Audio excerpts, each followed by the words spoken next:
watching us from. We're so glad you could join us today. Now, welcome to The Wave, and this is a show which will bring you up to date with everything and anything that matters. We're going to talk about life and style. We're going to talk about relationships. We're going to talk about unemployment and employment. We're going to basically bring you the wave of anything that is happening. And I am not alone, definitely. I am with Faith Mutete, and today's topic is about relationships, something that not so many people love to talk about because everyone has their own opinions. Yeah. But today in the morning, as I was reading the newspaper, the Standard newspaper, in the pull-out section, there was a story about are some people not wired for marriage and kids. Yeah. Wow. So what do you think about that? Are some people not wired for marriage? I think it's just a state of mind. Like everything else, I think it all starts in the mind. That I'll just wake up today and maybe a relationship failed, or I was in a not so good relationship and maybe I gave up on it. Maybe someone just decided I'm not gonna get married, or this love and marriage thing is not for me. Yeah. So in the newspaper, there was a story about a guy called Ken who has been married 3 times. Imagine, the first marriage did not work, the second one did not work, the third one did not work, and in the 3 marriages there are kids involved, and now he's dating, but he has no plan to get married. So what do you have to say Okay, about let me that? first of all say he's a lucky man. Married 3 times and he's dating. That's like finding love 4 times. Wow, you're lucky. But you know, with this, now he's dating, right? It will reach a point that this lady has not experienced what he has experienced. The lady is probably getting into this relationship with a vision of getting married after some few years. So I think it's not fair for her, because in my mind I'm like, she's expecting Ken to propose, she's expecting him to, to take it to the next step, but Ken he's doing this for, just for the sake of doing it, for the sake of not being alone. So I don't think it's fair for the lady that she's in a relationship where there's no expectation of marriage. And I think that's why marriage does not work for most people, because people get into marriage people get into dating for the sake of dating. And when marriage comes about because of, let's say, a kid. So when this kid comes, you have to marry the girl, you have to say yes to the guy, then you get into marriage and you find yourselves totally different people who know nothing about each other and who have been brought together by a kid. So after living together for some few years, you realize that there's nothing that you have in common with this guy. It's just the kid that brought you together. And I think that's why divorce happens. So I think Ken, if he has decided not to get married, I don't think he should date. I think it all comes down to communication. I think by now, if Ken is in a relationship, the lady already knows what he has gone through. So I think her expectations should be low, or maybe she went through the same thing and maybe they are working towards a common goal. But I think, as you're saying, if maybe they are not on the same page, again, it's not going to work. Yeah. What about the situation where there are kids involved? Let's say you're a single mom or a single dad. How do you think that affects the kids? The divorce, after a divorce, how do you think that affects the kid? I think when a kid is used to having both parents, they're separated, they're living in different houses, like the kid is always going to be like, where's mom, where's dad?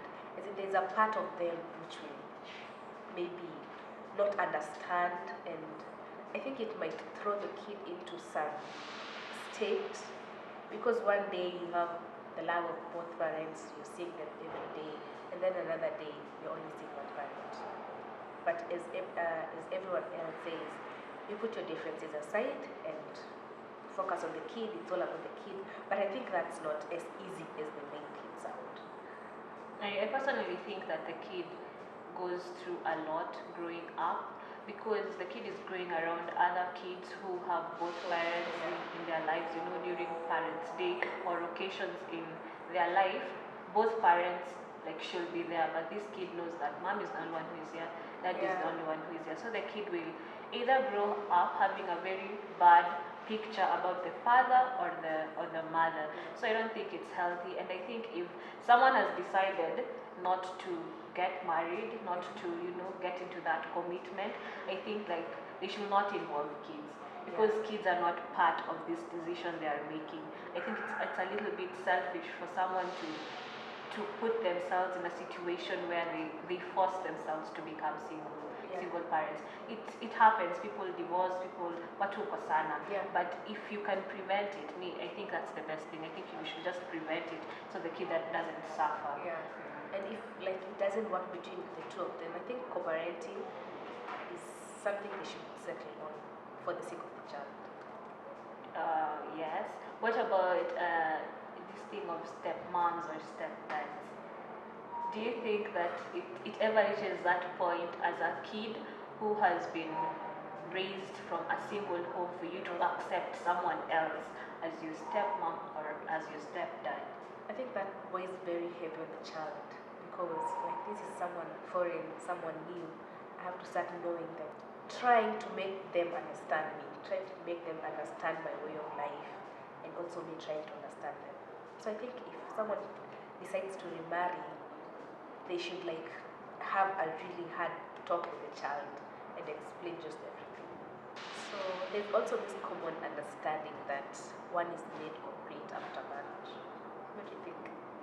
I think that no one can complete you, and that's why we have people saying that they are not wired for marriage, and that's why you have so many divorce cases, because you get into a marriage when you're empty. Like there's a piece of you that lacks something. Before you even start dating, you have to discover who Flora is as a person, what Flora likes. You have to know Flora all around. You know your strengths and your weaknesses. But when you get into dating or marriage, before that, you get yourself empty, and so you'll be seeing the emptiness in someone else. The person will do something small and you burst. Unakasirika, you don't talk to them because of something else, and you place expectations in their lives of how they should be or how they should treat you, because you have not yet discovered who you are as a person. So I don't think marriage completes you. You should just find a person who you can work with. Yes. But I think in the African setting, we are meant to believe that marriage is a rite of passage. Like when you get to a certain age, you have to get married, you have to have kids. Even when you're married and you are not getting kids, people are just like, hey, toto la kambini. So you see. So I think that we should also, as a society, we should also change our way of thinking, and maybe like there are so many other ways to make yourself happy. There are so many ways to complete yourself. It's not only marriage. So about that, there are so many ways to complete yourself. In this article, they say the same thing that you have said, that there are so many other ways to complete yourself, and that's why the article talks about, there are some people who are jinxed when it comes to marriage. So do you think that you can find happiness in other life situations like your hobbies, your work, your school, your business, and it's not a must for you to actually be with a person for you to feel happy? I think you can find happiness elsewhere apart from marriage. But there's always that need to have a confidence in your life. When your hobbies are not going so well, when your business is not going so well, when your school is not going so well, you need that person to like tell you, you can do this, Flora. You can. So that I think that you cannot like ever. Huwezi toa hiyo part yenye unahitaji mtu kwa maisha yako. You can't.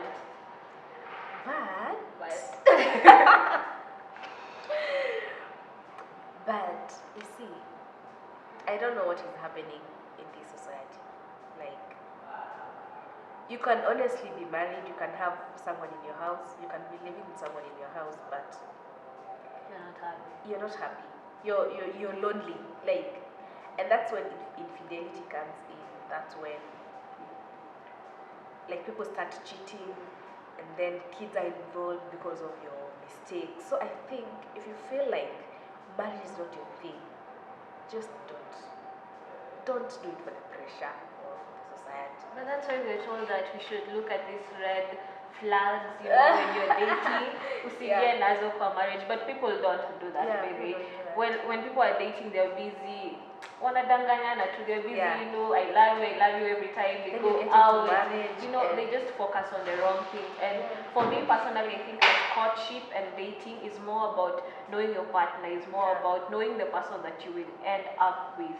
And that's why people actually divorce when after marriage, because you're in the house and you're with this stranger. You don't know, Exactly. you don't know what he likes, you don't know how he loves his things going around. And after 2 years, after 5 years of staying with this person, you're just like, hey, I cannot do can't do this. this anymore. It's because when you're dating, instead of focusing on knowing the person, you're busy, you know, let when they and just ignoring all red flags. ignoring the. But then let's just talk about red Red flags. Yeah. What the red flags? What do you Yeah. have to say about that? Red flags. Like they're just these two small things, these small behaviors, which like when someone shouts at you and you're like, okay, labda amekasirika. Someone points at you, someone blames you for stuff, and you're just there like, okay, labda ni sababu amekasirika. And now you get into marriage and you have to deal with this every single day. And marriage is a whole different institution, I think. And you're just there. Hapo sasa ndio unaanza kupigwa kofi. And you cannot do anything about it. Because again, you have this perfect marriage, or my parents, my friends, what will they say?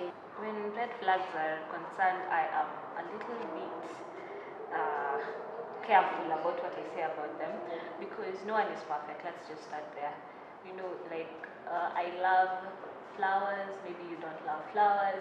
I love brushing my teeth the first thing when I wake up. That's the first thing I do. Maybe, you know, the other person loves brushing after they have taken breakfast. You know, like those are small things. And so when you tell someone to like run away from red flags, you know, someone can leave the other person because of those too small things. But when it comes to big things like abuse, when it comes to unfaithfulness, when it comes to, you know, there are big things that you cannot ignore in relationships. Family, those are things that you cannot ignore. So if someone raises their voice at you, if someone points you or even slaps you, you know, you should not let that happen. There should not be a second chance for that. Like Musema, I can forgive everything in this whole world, but I cannot forgive violence and unfaithfulness, because that means that the person does not respect you at all. And I think even that's why we have so many murder cases recently of women being killed, because, you know, people just ignore these small things, because someone cannot wake up one morning when you're married and they just slap you out of nowhere. You know, it can't, yes, there must be, you know, one day when they raise their voice at you and you are like, alikuwa amekasirika sana. There must be, you know, one incident when he was unfaithful to you with someone else and you just let that slide. And that's why now we are facing these things in marriages, because we ignored those things. Those are things you should not ignore. They're things you should actually bring on the table and discuss. And if the person is not ready to change, love is not by force. Love is a choice. You can just walk away and find someone else. Walking away is just the best. Walking away is always the best solution for me. So do you think marriage is like a form of prison, or like you're walking into a life sentence?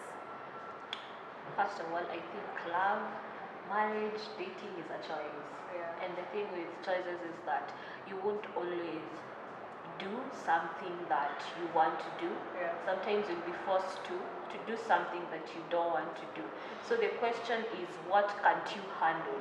And that's a question that most people don't ask themselves when getting into these relationships. People just get in because, you know, the guy is handsome, he has money, he can do this and this, he brings me flowers, but you never get a chance to ask yourself, what can't you handle? If you can't handle something specific, if you can't handle a woman or a man who drinks, don't date that man in the first place. Because when you get into marriage and your wife is like, don't drink, utafinika anakufungia, he's like anakuimprison nini. So ask yourself what you can't handle for me. So for me, marriage is not like a prison where you can't do things. Yeah. But what I can say is that it will always reach a point where you'll have to compromise. You know, you'll have to compromise for the sake of your marriage, for the sake of the kids. So yes, there's some things you will do freely before you're married that you cannot bring them into marriage. And that's why I'm saying that before you even get married, know yourself, explore yourself, just go out there and be you, so that when you get into marriage, you'll be ready to compromise those things. So for me, it's not a prison. What I think about for you? me, it goes down to who are you getting into this with and why are you getting into it. Because I think a lot of, I see when people are wishing their friends a happy married life, they are like, umeingia, like they insinuate that you're walking into a life sentence. You're unaenda place ingine hapo you have never been before, unaingia kwa shimo ingine. So I think when you think about who you're getting into it with and why you're getting So according to me, I don't think that anyone is jinxed for not getting married. I don't think that happens, because even if you went like biblically into the word of God, like God made man and woman to procreate, and you know, marriage is one of the first institutions that he actually blessed. So no one is jinxed for not getting married, but I will say that it's not by a must, you know. It's not like if you're not married you will die, or you will not be successful, or you know this. It's not like that. It's just a choice you make, like any other choice of going into a career or studying or starting business. So it's a choice that a person makes, and it's a choice. If you make it, you have to like do it forever, you know. There's no divorce. So if you feel like you want to get married, and if you find yourself in that institution of marriage, try your best to make it work. Let divorce not be something to consider. Yeah, so that's my take. Oh, sorry. I think if it's not your thing, just don't get into it. That's like, don't go trying. You're trying an error on someone's child. If it's not your thing, stay out. Yeah. So that's all we had for today. We were talking about marriage and relationships, but the conversation does not end there. If you have anything to share with us, from stories to your opinions and comments, you can drop them down below the comment section, and follow us on our social media platforms. Instagram, we are at Uzalendogram, Twitter at Uzalendo News, YouTube Uzalendo News, and Facebook Uzalendo News. Till next time, I've been your host, Faith Mutete. I'm Flora Mwendo.